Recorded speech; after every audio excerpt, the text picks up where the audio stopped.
அருகினில் கூடிய கூட்டங்கள் தலையா கலையா குழந்தைகள் பெரியவர் அனைவரை இழுக்கும் குமரன் அவன் கலையா திருச்செந்தூரின் கடலோரத்தில் செந்தில் நாதன் அரசாங்கம் தேடி தேடி வருவோர்க்கெல்லாம் தினமும் கூடும் தெய்வாம்சம்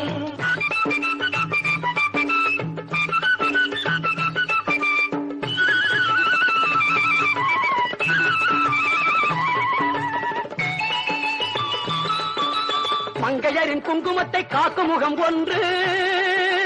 வாடுகின்ற ஏழைகளை காணும் முகம் ஒன்று சஞ்சலத்தில் வந்தவரை தாங்கும் முகம் ஒன்று ஜாதிமத பேதமின்றி பார்க்கும் முகம் ஒன்று நோய் நொடிகள் தீர்த்து வைக்கும் வண்ண முகம் ஒன்று 100 முகம் காட்டுதம்மா 6 முகம் இங்கு மங்கையரின் குங்குமத்தை காக்கும்